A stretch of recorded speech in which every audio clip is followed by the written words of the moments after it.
Today, on this Easter Sunday, we're beginning a new teaching series. It's going to take us over the next few weeks. And so we're going to be talking about Easter, of course, but also what happened next, according to John.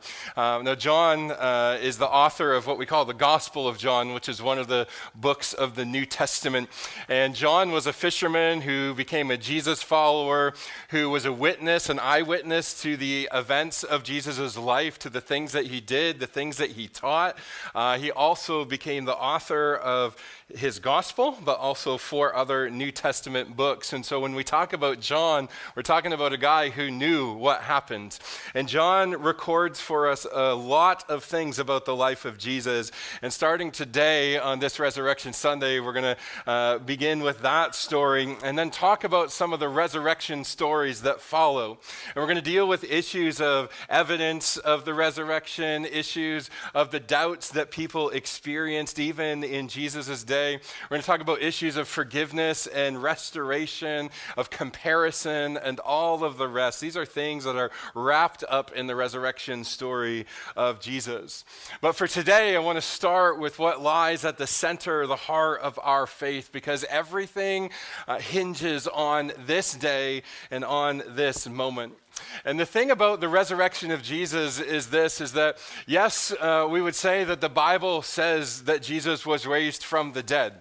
But the Bible is a collection of documents that when we read things like the Gospel of Matthew, Matthew wrote not just a story, but he recorded what he saw. And so we believe the resurrection of Jesus because we believe that Matthew, who saw him alive, wrote what he did. Because Mark, who was around in that day and who was also got a lot of information about the life of Jesus from Peter, wrote what he did. Because Luke, who was a physician who carefully investigated all these things, wrote what he did. Because John, who was an eyewitness, Peter, who was an eyewitness, wrote what he did. Because James, the brother of Jesus, wrote what he did. And the Apostle Paul, who was on a mission to destroy the church, who encountered the resurrected Jesus, wrote what he did. We believe the resurrection of Jesus to be true in part because of these things. And it is an event that they wrote about that we are celebrating today. You know, leading up to this first day of the week, it was Judas who betrayed Jesus in the garden for 30 pieces of silver. It was he who handed Jesus over to the chief priests who accused him of blasphemy and condemned him, who took him to Pilate, who sentenced him to be crucified. And after he was crucified and found dead, Joseph and Nicodemus together asked for the body of Jesus, wrapped him quickly for burial, and placed him in a borrowed tomb. And it was soldiers who were posted on that Saturday to secure the tomb, to make sure nothing would happen, to make sure that no rumors would start to spread about the things that Jesus predicted would happen actually happening. They wanted to make sure that everything was taken care of. And there was no doubt in anyone's mind on that Friday that Jesus was in fact dead. And everybody thought his story ended there, that everything was over. But then John tells us in chapter 20, now on the first day of the week. To me, that's one of those iconic lines. It's kind of like in the beginning. It's right up there with that, I think. And I think if you were making a movie about this moment or a show about this moment, you would have a narrator kind of in the background saying, now on the first day of the week, and you would hear the music start to build. Right? It's kind of this expectation that something incredible is about to happen. And John, with all of the dramatic amount of energy he can pour into this, says it was on the first day of the week that Mary Magdalene came to the tomb early while it was still dark. She goes to the tomb. Why? Well, she knew where it was. She knew where Joseph and Nicodemus had laid Jesus' body because she had gone with them when they laid him to rest. It was a known location. And so she is coming now to return to that place because he was buried so quickly. She wanted to finish with some of the other women the burial process to wrap the body well and to put the appropriate amount of spices and all of the things that would happen with the burial process. She wanted to make sure it was completed well because, again, the men had rushed it on Friday. And she goes early in the morning to the tomb while it was still dark, but as she approaches, can you picture it? She sees that the stone that had been rolled in front of the entrance to keep people out, the stone that was rolled there to keep animals out, the stone that was meant to keep Jesus there inside, safely tucked away, that stone had been taken away.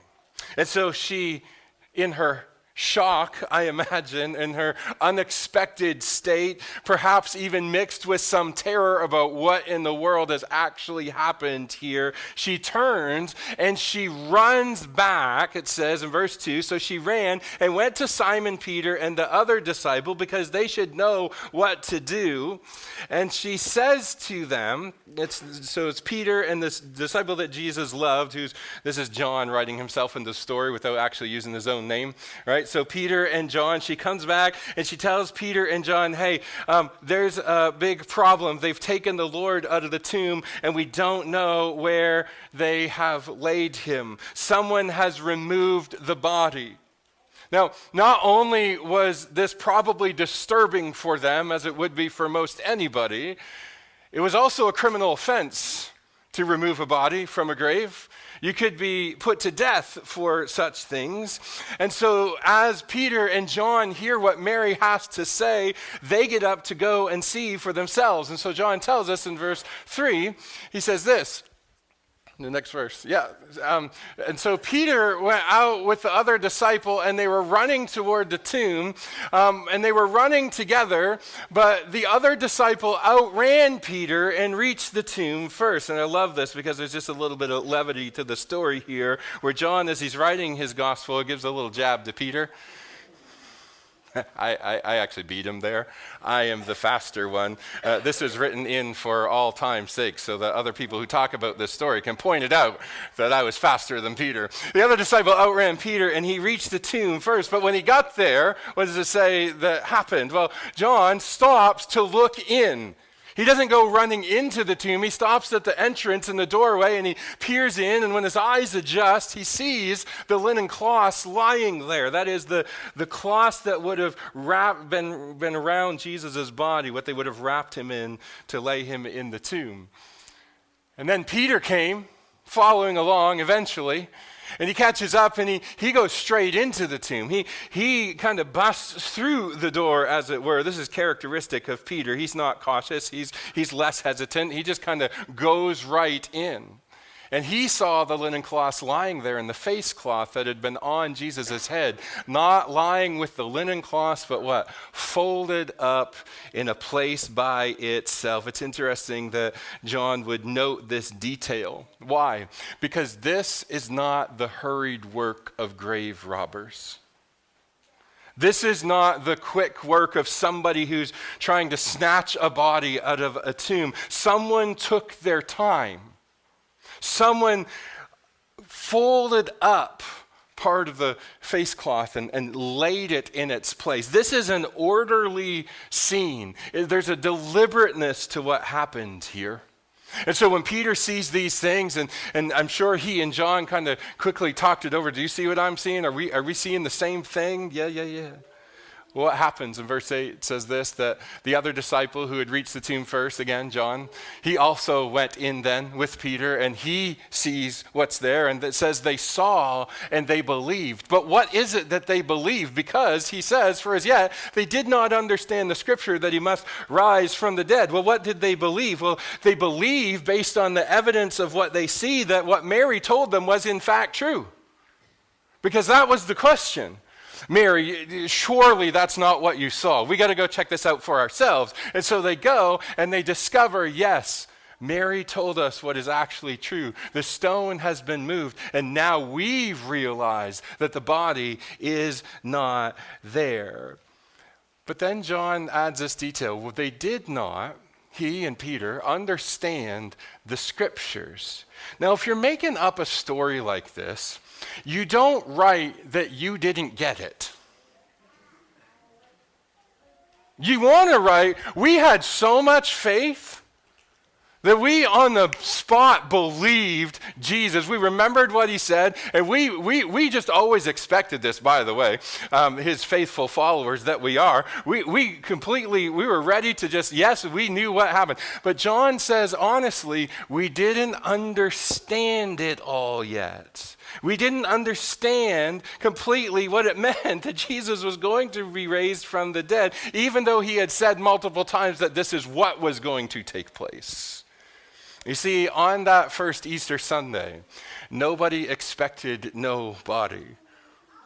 There was no crowd gathered around the entrance to the tomb before the sun. There was no Easter sunrise service, counting down from 10, 9, 8, are you ready for it? 7, 6. Is the stone going to blow off or just kind of roll to the side? 5, 4. What's this going to? Nobody was doing that.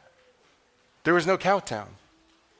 Everybody thought it was over. Nobody expected there to be no body. Everybody thought that was the end. All of Jesus' followers, including his closest friends, were in mourning. They were confused. They were even fearful because if Pilate and the chief priests and company did that to Jesus, what might they do to us too? And so, those two disciples then, John tells us they went back to their homes. But verse 11 says that Mary had come along. She had come back to the tomb, and she stood there weeping outside of the tomb. Why is she weeping? Because she's heartbroken and distraught and overwhelmed with everything that she's encountered on this morning.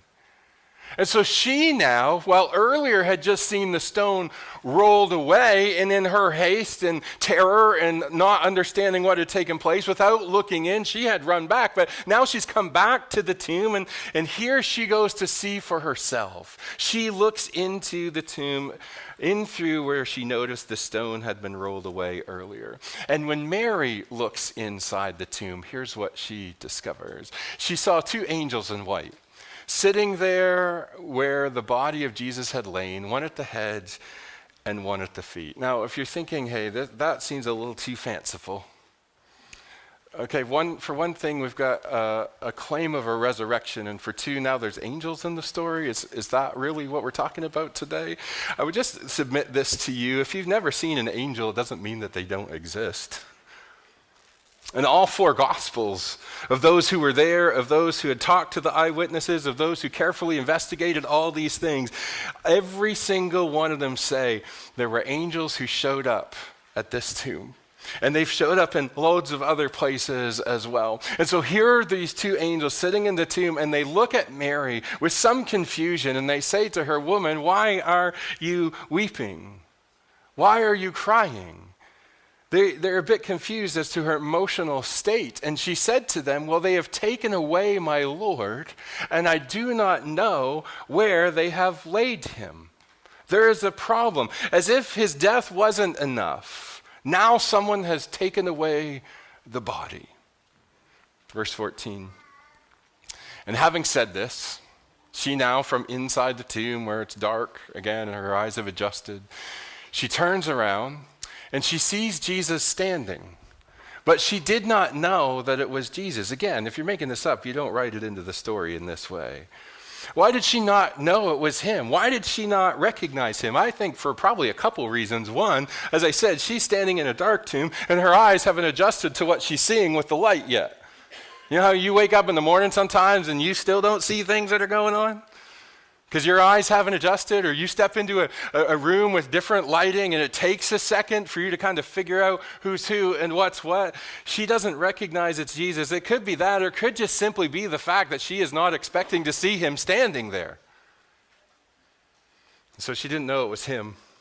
And so, assuming then that he's the gardener, because that would make sense, because here she is on the first day of the week, the day when everybody would have gone back to work, the day when things would have kind of got back into motion after the Sabbath. What is it that John tells us, verse 15 says, Jesus says to her then, he says, "Woman, why are you weeping? Who are you looking for?"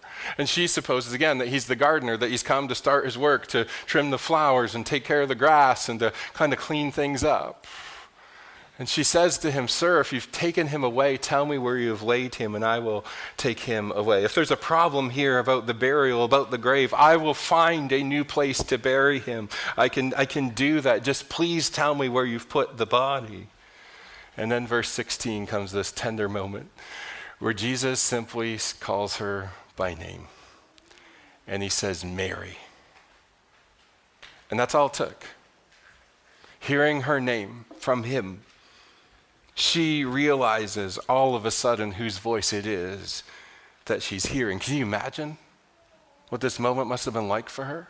And she turns and she says in Aramaic, which is a particular language, she says, "Rabboni," which means teacher.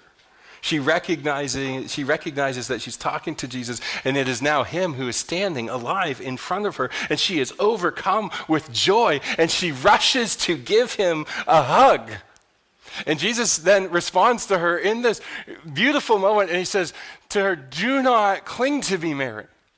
Don't hold on for dear life. Let's not linger in this moment of your joy and elation and what you have just realized and what you are seeing in front of you. Do not, Mary, try to hold me here." Why? Because I have not yet ascended to my Father. Back to that in just a second. And he says, "But go to my brothers and say to them, I am ascending to my Father and to your Father, to my God and to your God." This is what I want you to do, Mary. Don't waste any time in telling the rest of the crew the good news. I know you went back and told Peter and John that the stone had been moved and you didn't know what happened to the body, but now that you're here and now that you see me, I want you, Mary, to be the very first person to see me alive and to go back and to start to tell the rest what you have seen. And here's what's going to happen, Mary. Soon I am going to return to my Father in heaven. I am going back to the place from which I came. You know, one of the things about this time of year of it being Easter is this. I love Christmas. Anybody else love Christmas? Oh yeah, Christmas is a fantastic time of year. Like we get a whole month or more of Christmas and Christmas celebrations and Christmas cookies and all the things that are part of Christmas. And at Christmas, as people of faith, what is it that we celebrate? The birth of Jesus. But why is it so incredible? Because he stepped out of his glory in heaven and came to earth. Jesus' life did not begin the moment he was born in the manger. No. He always existed with the Father in heaven. He came out of heaven to earth and was found in appearance as a human being. And he was born in that stable, and he grew up to be a man who walked and talked and did all the things that humans do. He did miracles. He taught us the way of God and became himself for us the way to God. He was crucified and buried, and now that he's been raised from the dead, where is he going? Back to where he came from. I will soon ascend into heaven. And Mary, it's important that you don't just hang on to this moment, but you go tell the others what you have seen. And so if Christmas is about Christ coming from heaven to earth, Easter is about his resurrection from the dead and his return to heaven and his ascension and his being enthroned as the King of Kings and Lord of Lords. And so in verse 18, here's what happens. Mary Magdalene ran back to the others, and she announced to the disciples, she, the first witness to the resurrection of Jesus, she says to them, you can just imagine, they're all together, and she says, "You'll never believe it, but I have seen the Lord." And that he had said these things to her. You see, for Mary, it wasn't just an empty tomb that she saw, it was the risen Jesus himself. And she is the first of many who would see Jesus alive. As I said earlier, Peter would see him. The rest of the group of disciples would see him. The scriptures say that he appeared to over 500 people at one time. James, the brother of Jesus, saw him alive. Paul, the apostle, saw him alive. See, no one disputed the death of Jesus, but even his closest followers had a hard time believing he was resurrected until they actually saw him alive. And that first day of the week was the day that changed every day after. It was the first day of the week that changed every day that followed. And here's the good news about Easter. The fact that death did not have the last word over Jesus' life means that death doesn't have to have the last word over your life either. You know, in the big story of the scriptures, here's what we discover. That in the beginning, speaking of famous phrases, God created the heavens and the earth, and it was good. It was very good, he calls it. But in the midst of that goodness, the world became broken by an act of disobedience. For Adam and Eve, who disobeyed the one command that God had given them, not to eat from the fruit of the tree in the middle of the garden, because of their sin entered the world, and it caused a brokenness and a separation from God that would continue all through the ages. And we know what that's like. We have all sinned, the scriptures say, and fallen short of God's glory. And because of our sin, we are deserving of judgment and wrath. Whenever there's sin, there's separation. You know that, you feel that, right? When someone wrongs you, there's a separation in the relationship. Something's broken there. Something went sideways. People were harmed. That's wherever there's sin, there's separation. And that is true not only of our relationships with one another, but also with our relationship with God. And where we have sinned against God, there is separation from him. And that separation from him we experience and feel in this life. And we know it to be true, but if we never are reconciled with God, we will experience that separation forever. But God did not design us for that, and he does not desire that for us. The good news of Easter is this, that even in the midst of our sin and brokenness and all the things that have gone wrong, the good news is that God loved us in this way, that he sent his son into this world to willingly die in our place for our sin on a criminal's cross. But he defeated death by his resurrection. And one day he will return and set the world right.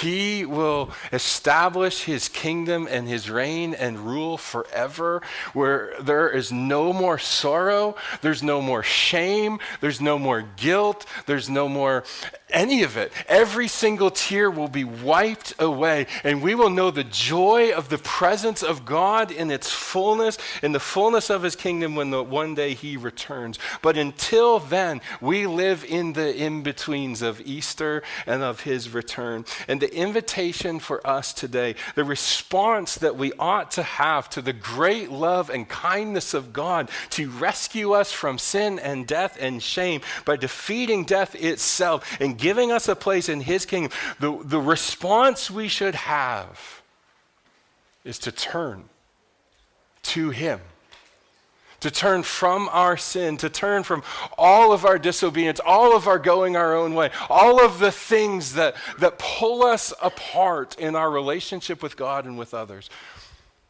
and to turn to trust him.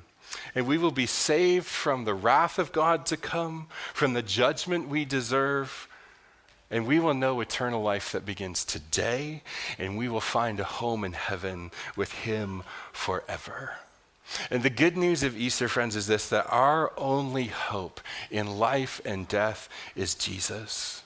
And this account of what happened on that first Easter morning is the good news that changes everything.